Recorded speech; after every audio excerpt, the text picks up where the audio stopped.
quisiera que entregáramos este tiempo en manos del Señor. Mientras ora, algo que siempre me gusta mencionar, pídale al Señor que le permita aprender, ¿sí?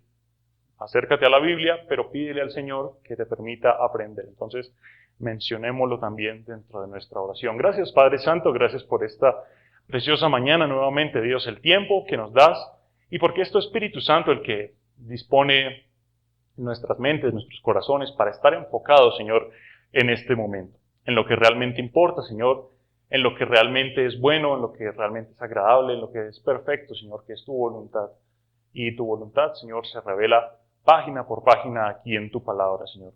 Es nuestro deseo que cuando nos acerquemos a ella y veamos los enormes tesoros que nos brinda, Señor, a través de tu voz, siempre nos permitas tener un corazón receptible, Señor, un corazón que aprenda, un corazón que le guste y se empape, se deleite de la revelación de tu palabra, de todo lo cuanto nos has dado.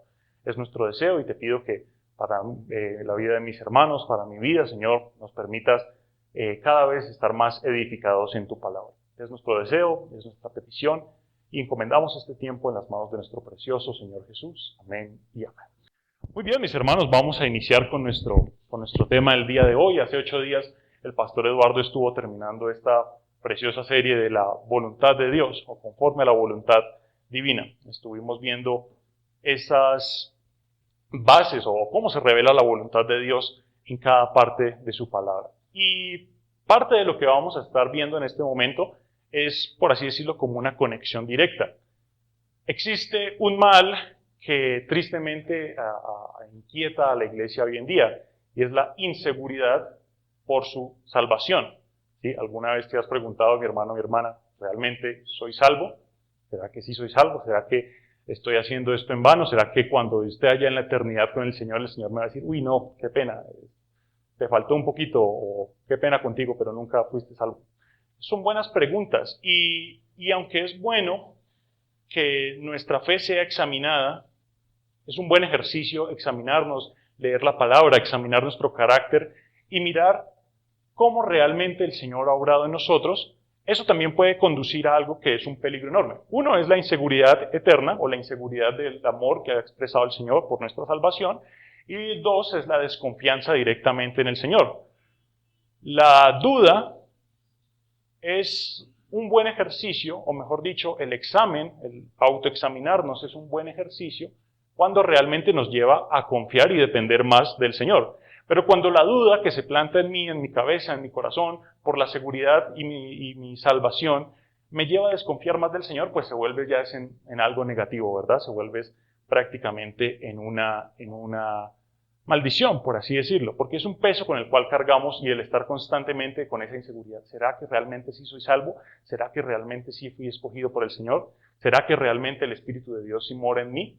Entonces, eso es lo que procuro hacer y lo que les voy a pedir que estemos muy atentos en este momento.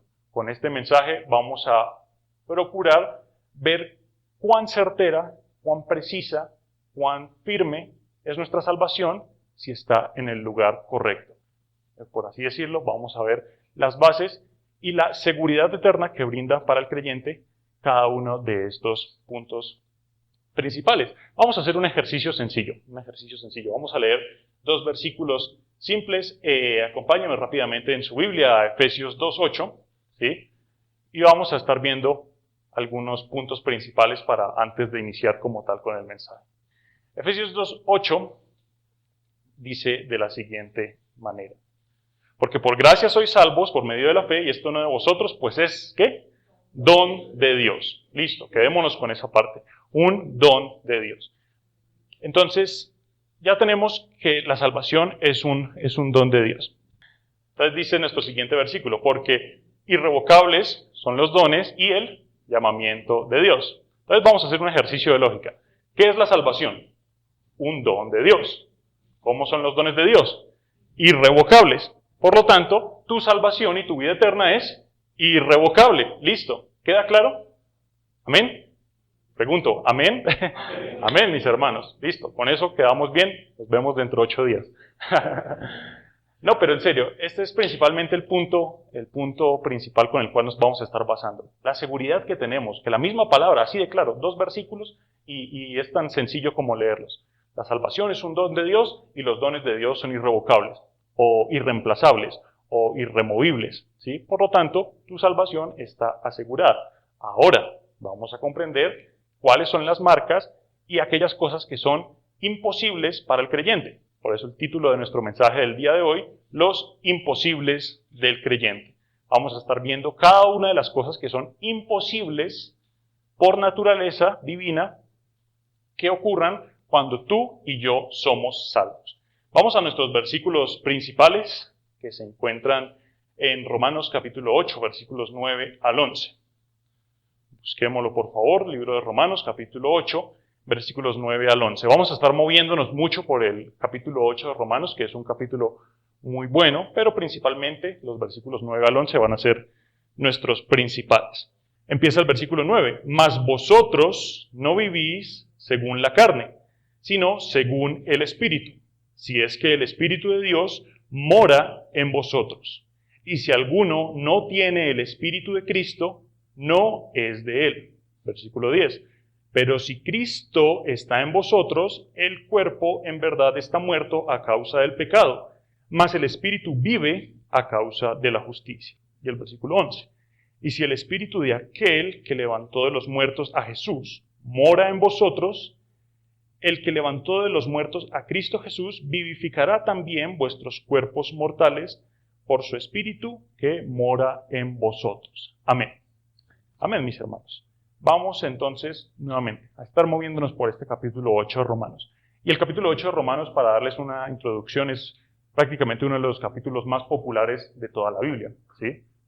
Comparte popularidad, por ejemplo, con el Salmo 23, que prácticamente no lo sabemos de memoria. Y Romanos 8 es tan especial porque es un capítulo supremamente reconfortante, ¿sí? Es un capítulo que da esperanza, y versículo tras versículo está prácticamente como dándonos ese ánimo y ese empujón para decir, todo está en manos del Señor, o todo está bien porque todo está en las manos del Señor.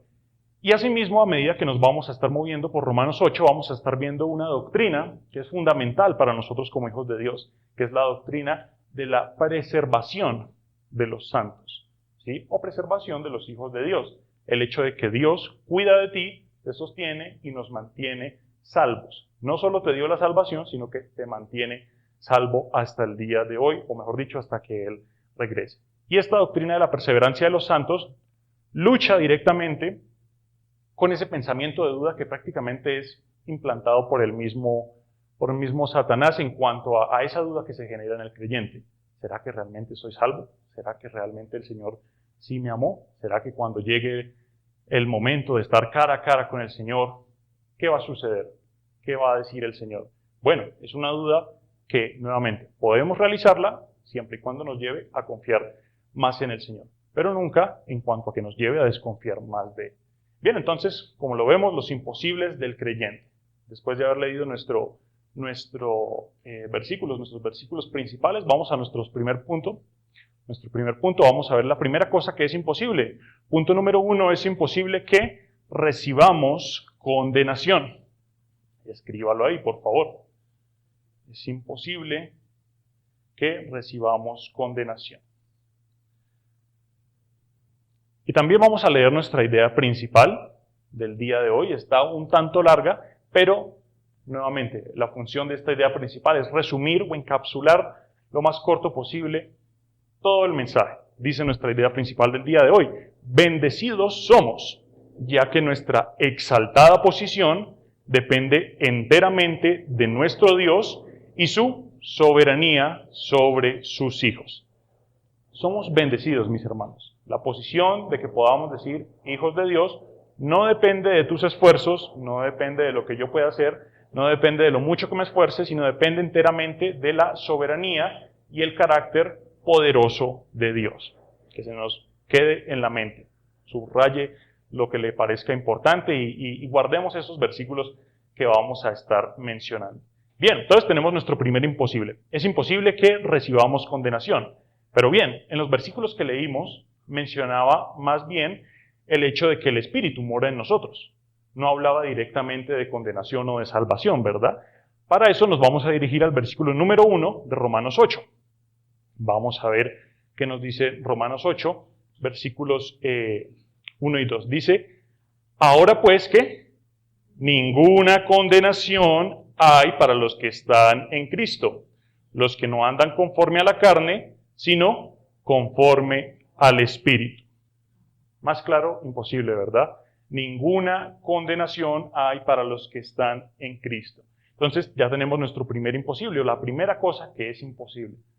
Y esto es importante porque el capítulo 8 conecta directamente con todo lo que Pablo está diciendo en el capítulo 7. Van de corrido. Pablo en el capítulo 7 ha mencionado el pecado que mora en nosotros, o menciona este dilema como queriendo hacer lo bueno, termino haciendo lo malo, o cuando intento hacer algo para la gloria de Dios, pues tristemente el pecado que mora en mí me sigue trayendo a no obedecer y no hacer lo que es bueno. Pero ahora Pablo, después de todo ese dilema, y prácticamente nos sentimos identificados con eso, nos gustaría ser un poco más santos, un poco más obedientes, ser un poco mejores personas, pero el pecado siempre está ahí al acecho y tirándonos para atrás, en pocas palabras. Entonces Pablo está resolviendo el mayor problema de la humanidad, que es la condenación. El mayor problema de la humanidad no es la pobreza, no es la enfermedad, no es la guerra, no es la economía, no es cualquier otra cosa que se puedan imaginar. El mayor problema de la humanidad es la condenación futura que va a suceder cuando el Señor regrese. Y eso es algo peligroso, pero que es algo completamente cierto. Todo el libro de Apocalipsis nos hace un adelanto de cómo va a ser eso. Todas las naciones temiéndole prácticamente al regreso del Señor. Pero Pablo nos da de lleno, versículo 1, esa capacidad de poder estar tranquilos por ese lado, ¿sí? Ninguna condenación hay para los que están en Cristo Jesús. También aclara para quienes aplica esa salvación o para quienes aplica esa carencia de condenación. Para los que están en Cristo Jesús, los que no andan conforme a la carne, sino conforme al Espíritu. Es importante también mencionar qué significa estar en Cristo. Estar en Cristo significará estar aquí en la iglesia. ¿Será que estas 4 paredes son estar en Cristo? Estar en Cristo será abrir nuestra Biblia y leer pasajes que hablen de Cristo.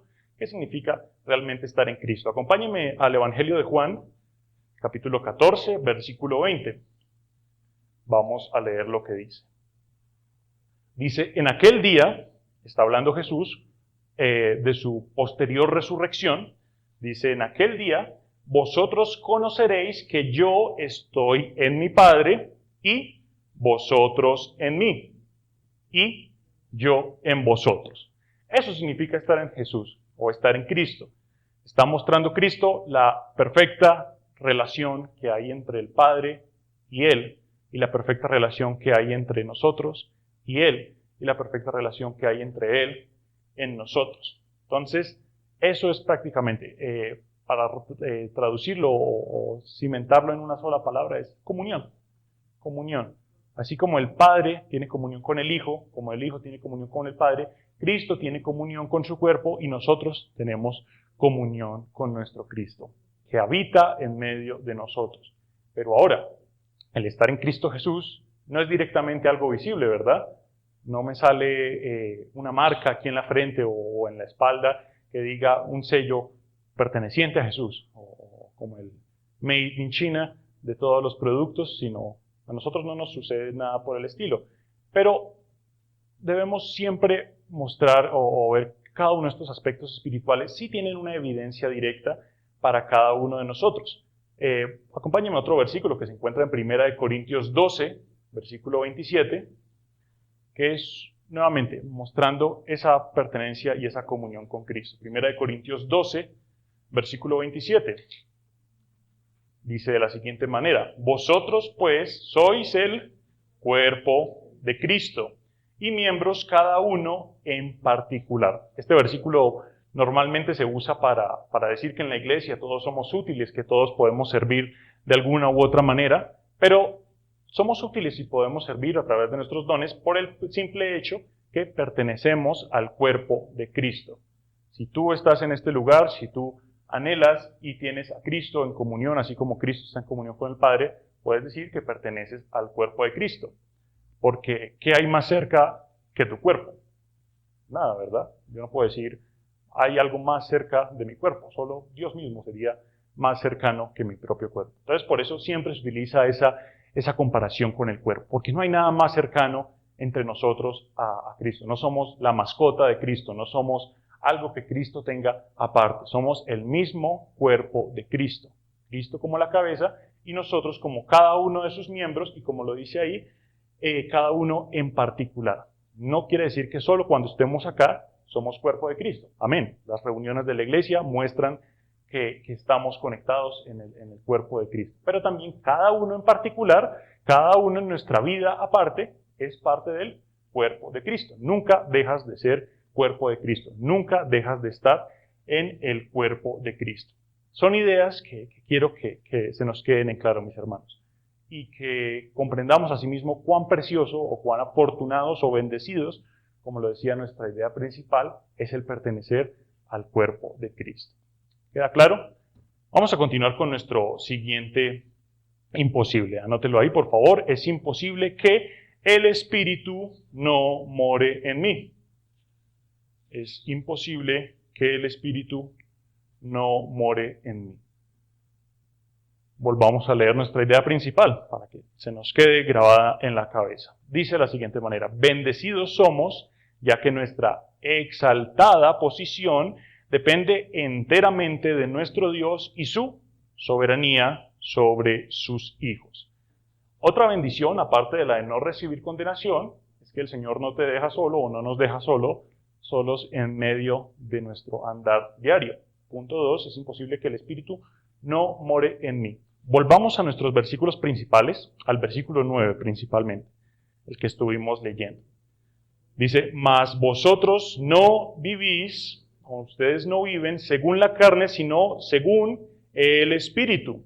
Y hace la aclaración: si es que el Espíritu de Dios mora en vosotros. Y si alguno no tiene el Espíritu de Cristo, así de simple, no es de él.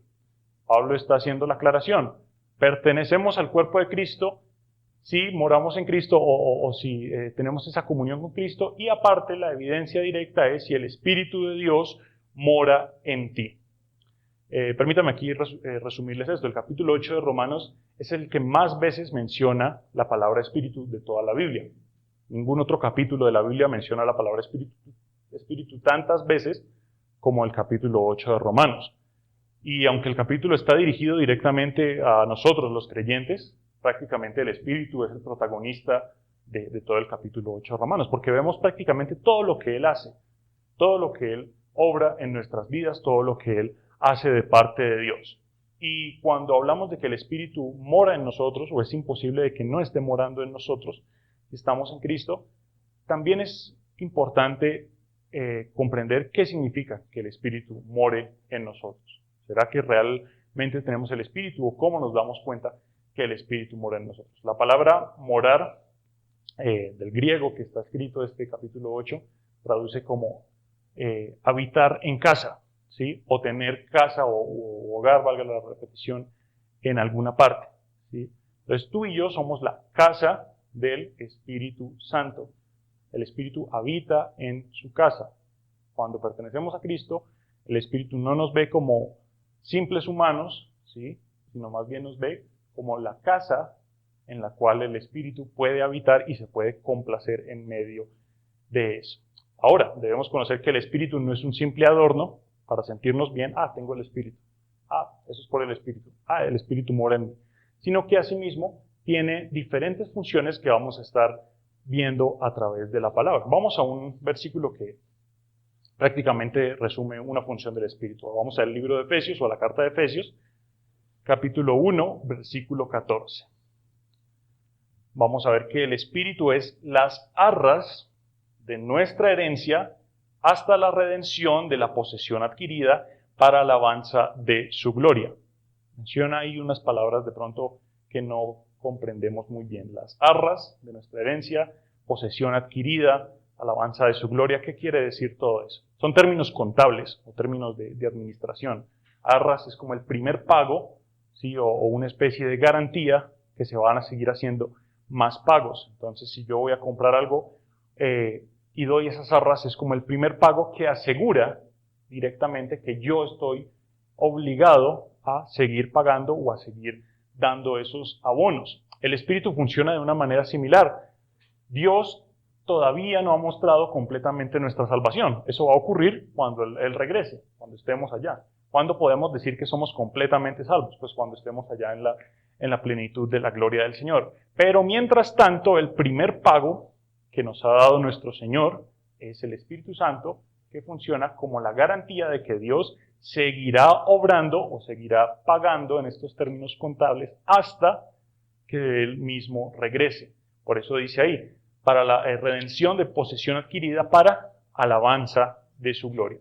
Alabanza de su gloria aquí en la tierra y alabanza de su gloria cuando estemos allá en la eternidad con el Señor. Bien, eso es una de las funciones del Espíritu. El primer pago, las arras de nuestra fe, la garantía de que Dios obra en nosotros. Vamos a nuestro punto A, para que lo escriba ahí por favor. Es imposible que el Espíritu no muere en mí porque el Espíritu está obrando y dando fruto en mí. El Espíritu está obrando y dando fruto en mí.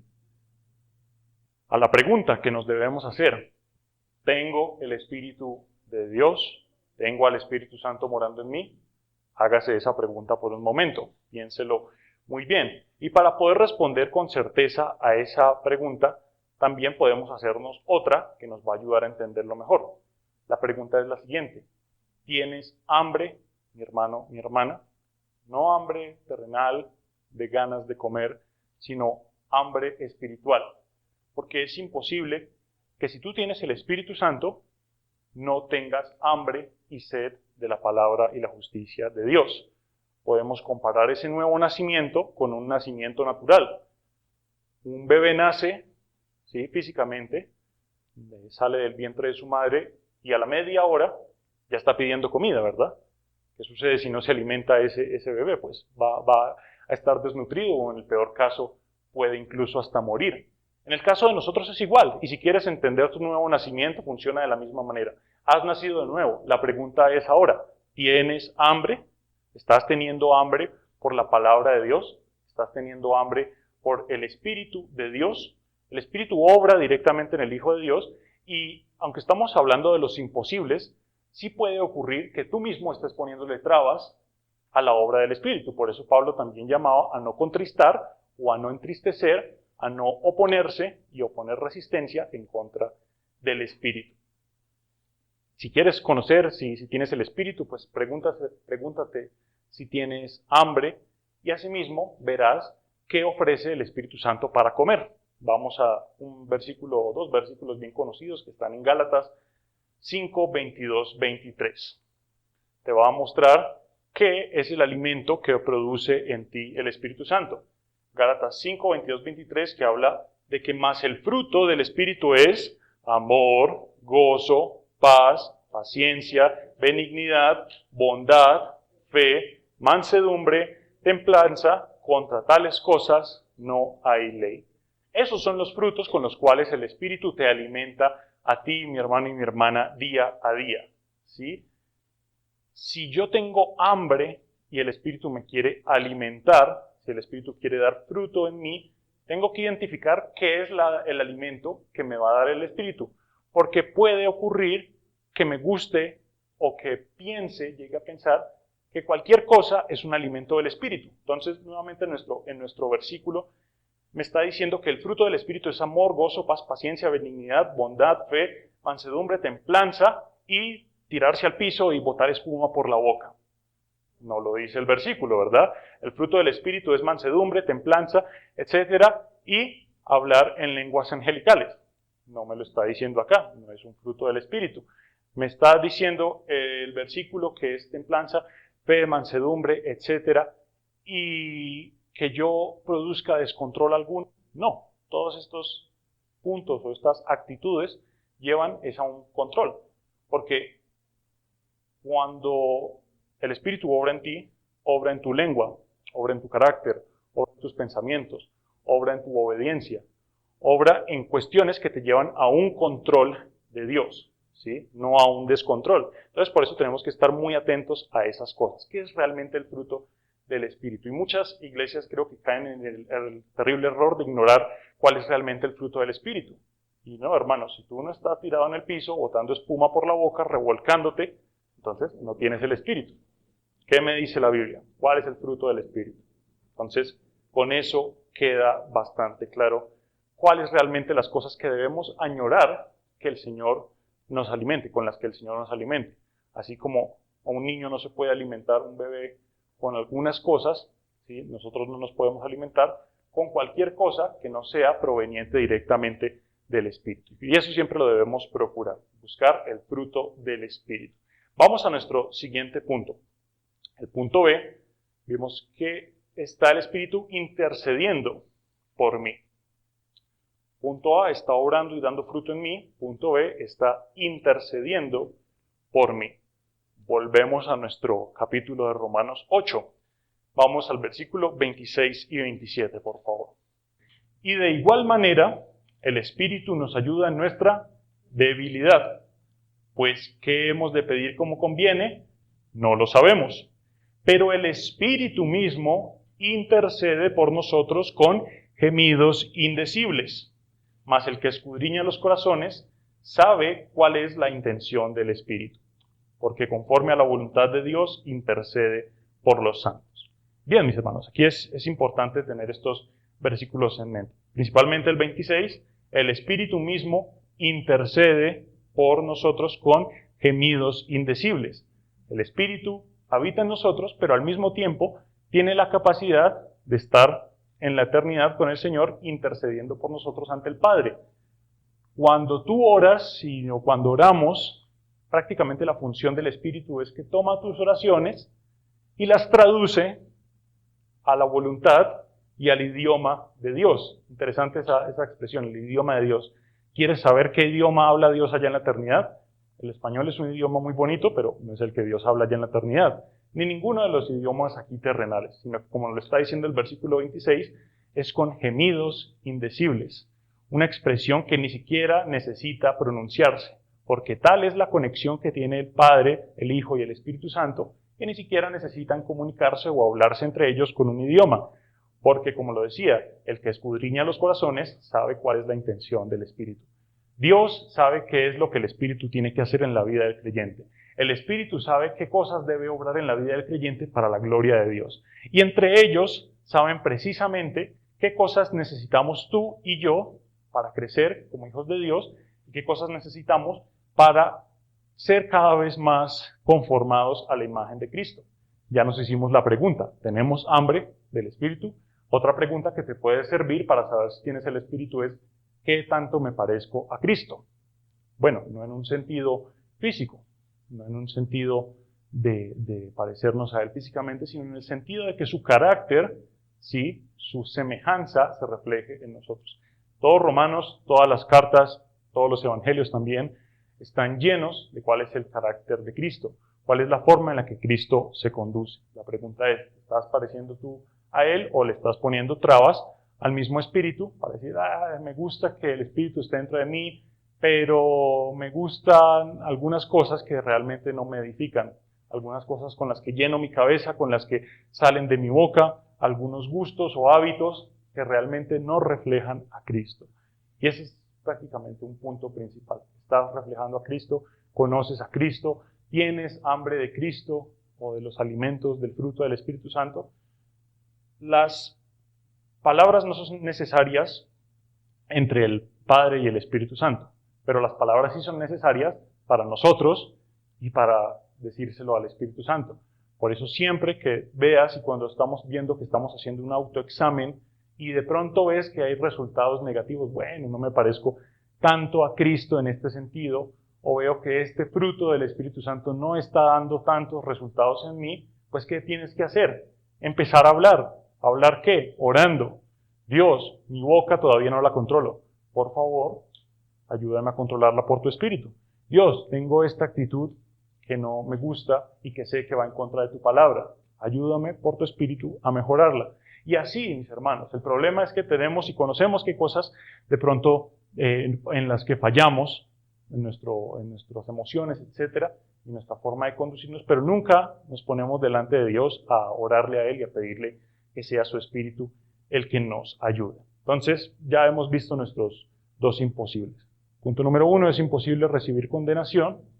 Y punto número 2, es imposible que el Espíritu no more en mí. El protagonista de Romanos 8 está morando en cada uno de nosotros, obrando, dando fruto, intercediendo por nosotros, conformándonos a la imagen de Cristo y llevándonos a parecernos cada vez más a Él en su carácter y en su semejanza. Vamos a nuestro tercer imposible. Es imposible que algo nos separe del amor de Dios. Es imposible que algo nos separe del amor de Dios. Volvamos a leer nuestra idea principal, que está muy conectada con este punto. Dice, bendecidos somos, ya que nuestra exaltada posición depende enteramente de nuestro Dios y su soberanía sobre sus hijos. Enteramente de nuestro Dios y su soberanía sobre sus hijos. Estamos comparando el nuevo nacimiento con el nacimiento natural o el nacimiento físico. La pregunta es, mi hermano, mi hermana, ¿tú qué aportaste para nacer cuando saliste del vientre de tu mamá? Pues nada, ¿verdad? Yo nunca quise o armé los planes, organicé todo, supe exactamente a qué hora iba a nacer, ni cada uno de nosotros. Así como ningún bebé o ninguno de nosotros aporta nada al nacimiento físico, sino simplemente nace, de igual manera ocurre con el nuevo nacimiento.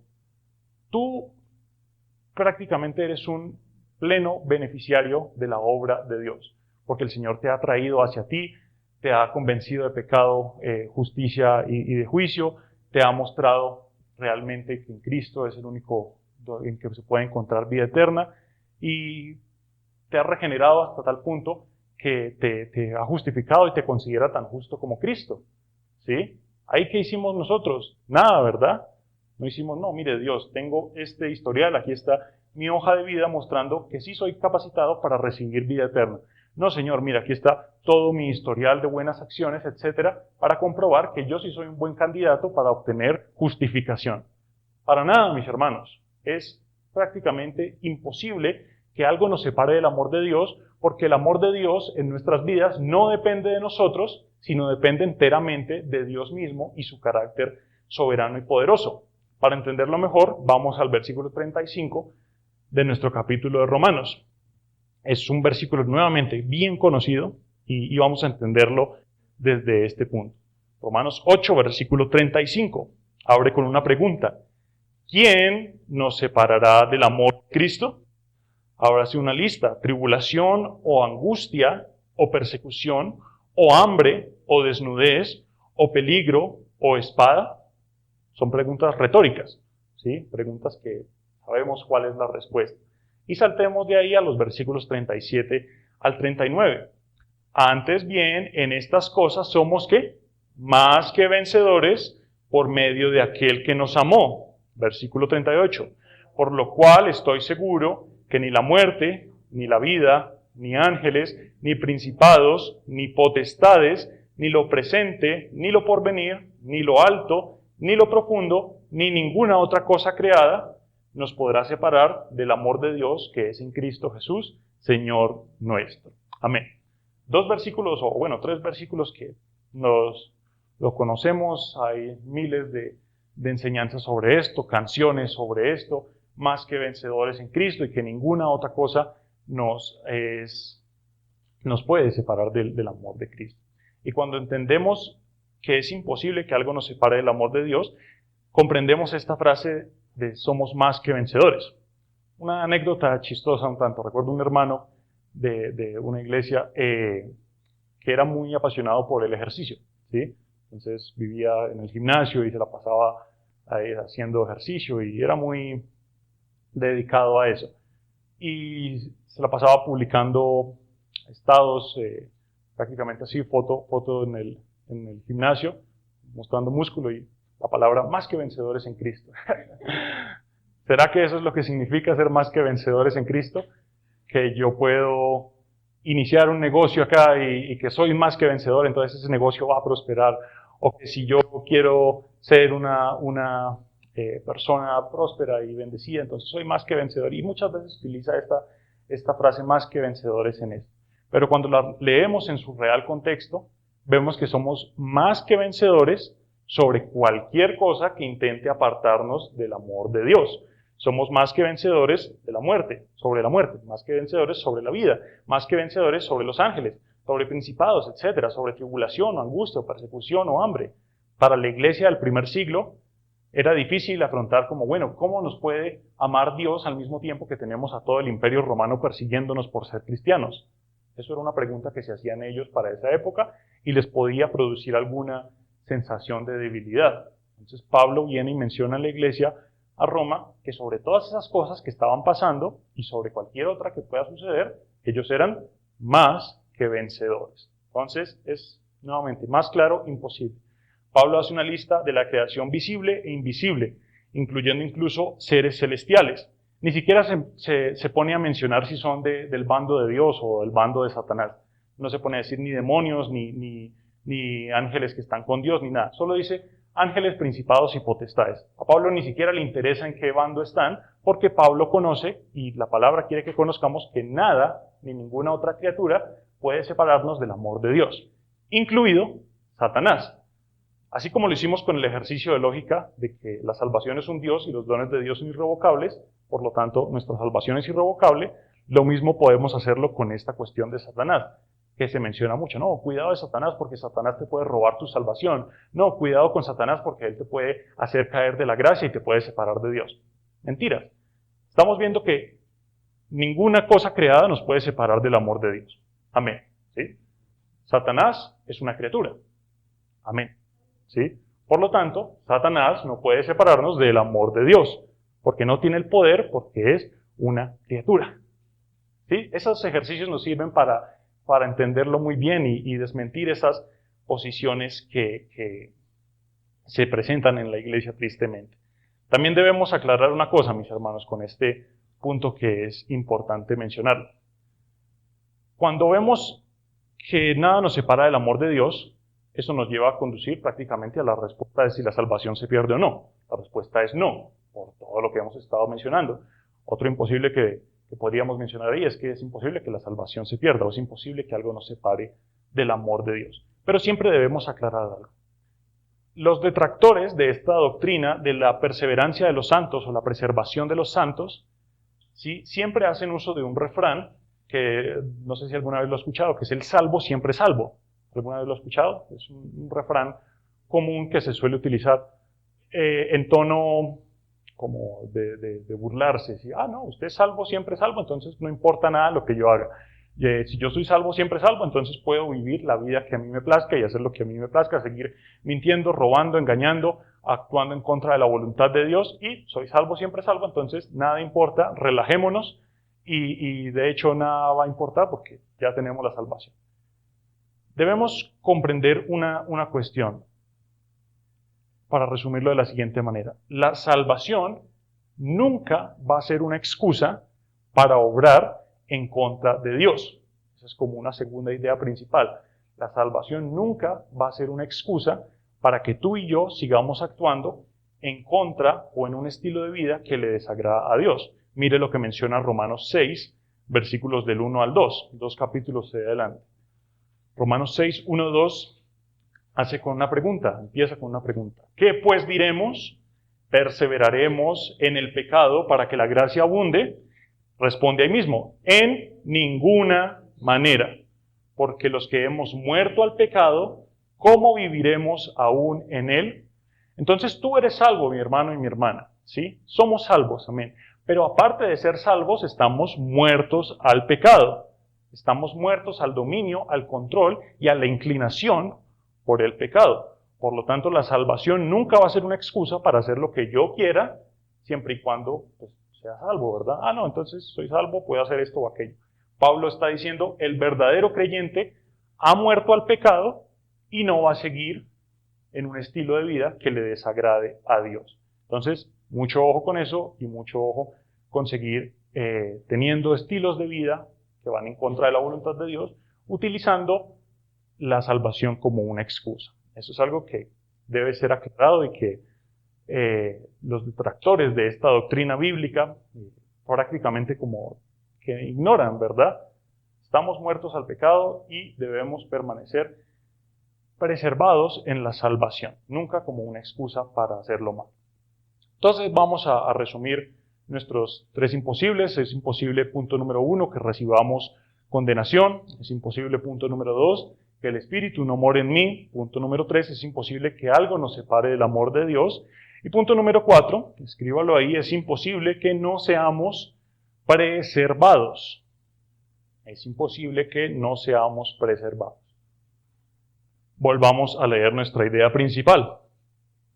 Dice, bendecidos somos, ya que nuestra exaltada posición depende enteramente de nuestro Dios y su soberanía sobre sus hijos.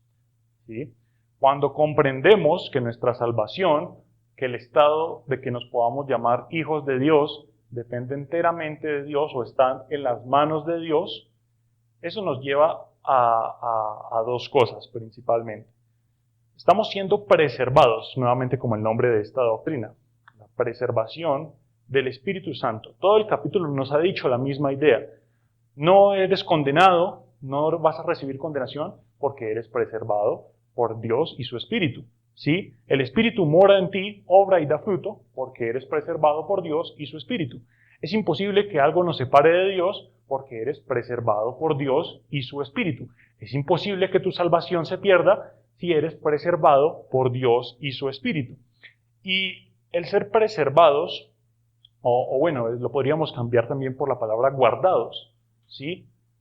Así como un alimento se preserva de ser que se venza o que se empiece a pudrir, así mismo sucede con nuestra vida. Es imposible que nos pudramos, es imposible que dejemos de ser guardados porque estamos en las manos de Dios y de su Espíritu Santo. 2 funciones que se incluyen dentro de esta palabra preservados. Todo lo que hemos visto es obra de Dios y su Espíritu. Ahora vamos a ver 2 cosas que se producen a causa de eso. Punto número número 1, somos guardados para perseverar. Perseverar significa constancia en un estilo de vida. ¿Sí? Así sencillo. Constancia en un estilo de vida. Acompáñenme a 1 Corintios 15, versículos 1 y 2. 1 Corintios 15, versículos 1 y 2 dicen de la siguiente manera. Está hablando Pablo también. Además, os declaro, hermanos, el evangelio que os he predicado, el cual también recibisteis, en el cual también, ¿qué? Perseveráis. Versículo 2. Por el cual asimismo, si retenéis la palabra que os he predicado, sois salvos, si no creísteis en vano. Quedémonos con esa parte. Si retenéis la palabra que os he predicado, sois salvos. Si retenéis la palabra que os he predicado, puede que sea salvo. No es lo que me está diciendo el versículo. Si retenéis la palabra que os he predicado, Dios verá a ver si te salva o no. Para nada. Me está dando un eterno presente. ¿Sí? Si guardamos la palabra que nos ha sido predicada y perseveramos en ella, somos salvos.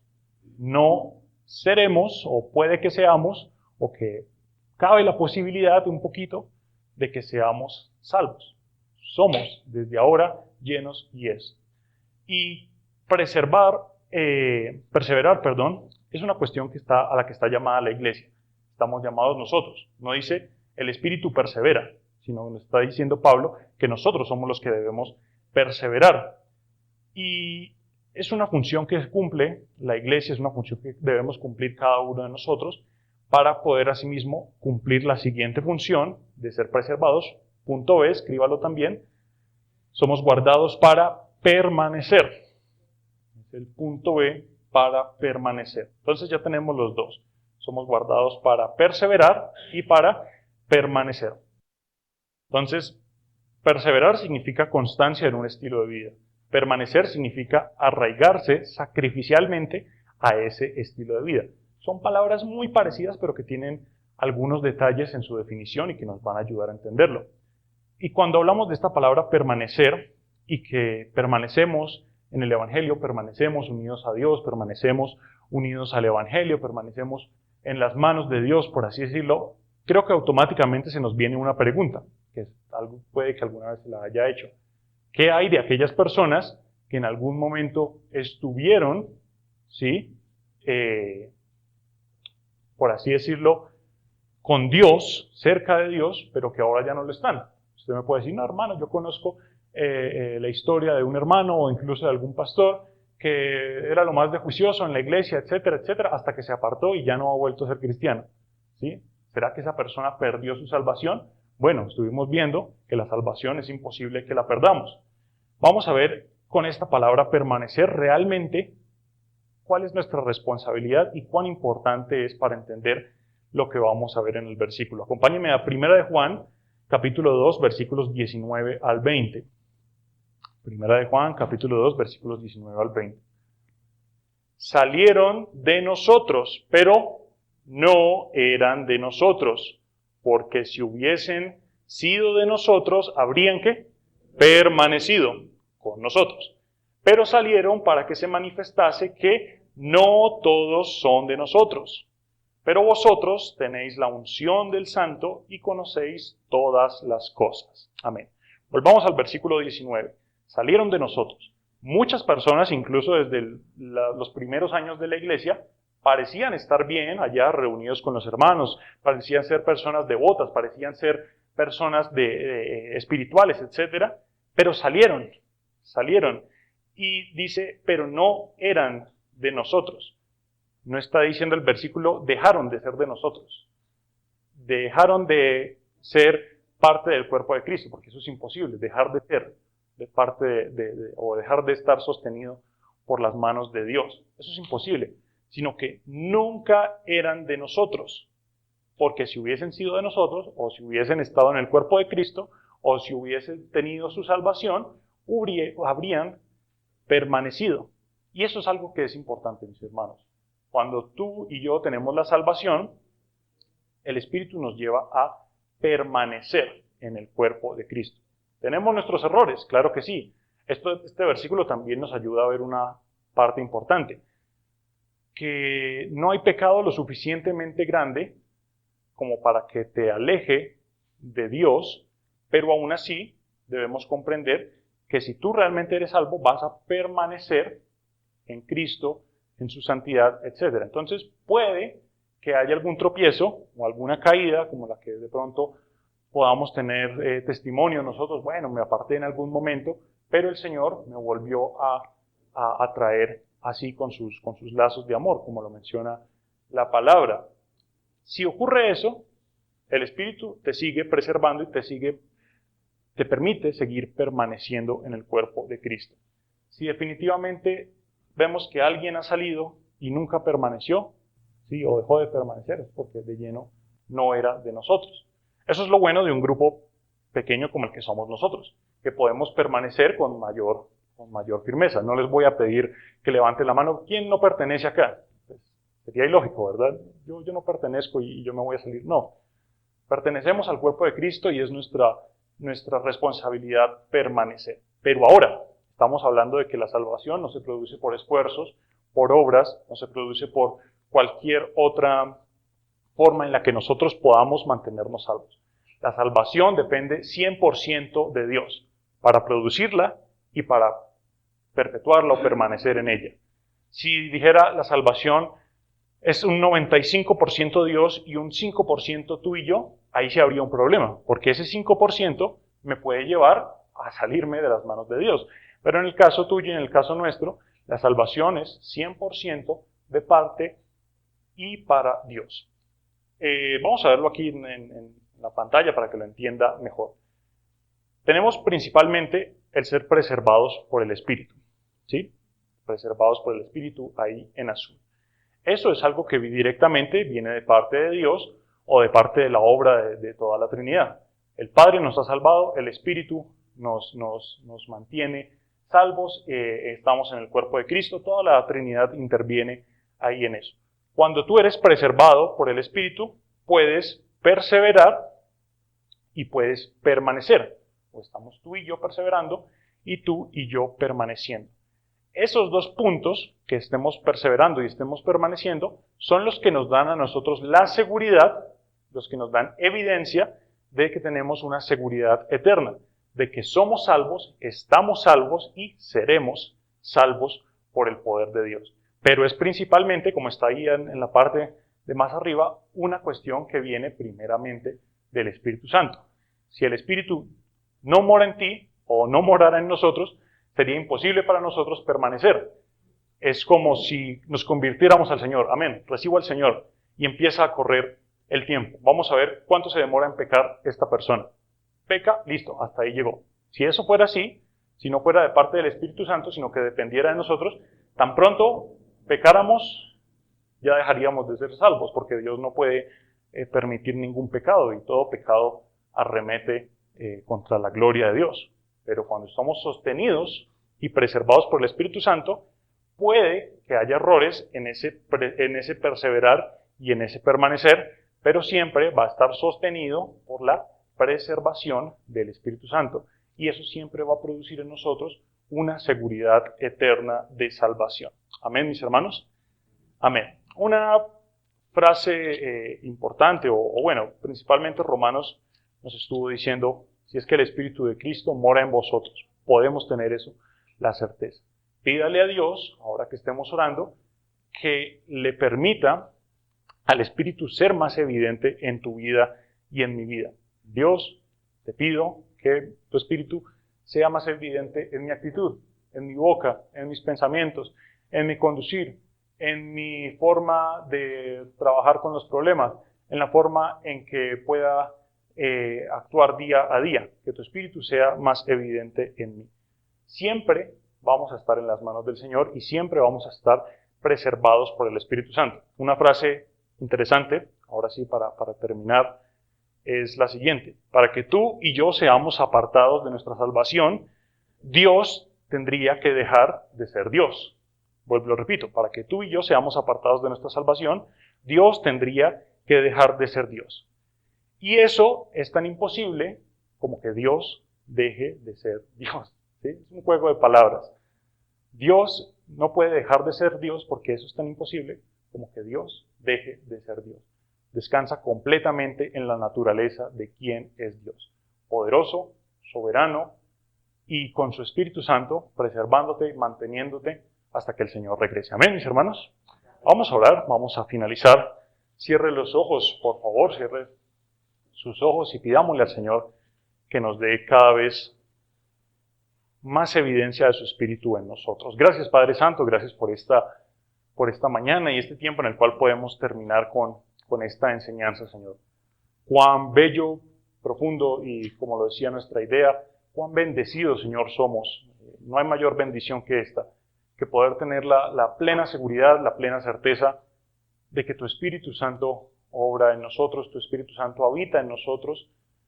Somos parte del cuerpo de Cristo y cuando somos parte del cuerpo de Cristo no hay condenación, no hay nada que nos pueda separar de ti, no hay nada que nos impida mantenernos salvos y cerca a ti, Señor.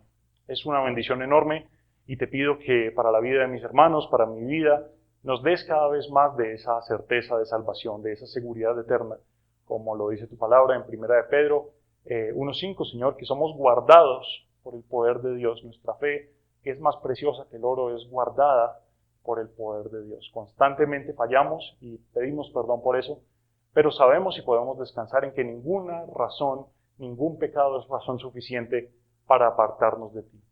Ni lo presente, ni lo porvenir, ni ninguna otra cosa creada nos podrá separar de ti. Descansamos en eso y permítenos siempre alegrarnos en obrar y en actuar para tu gloria.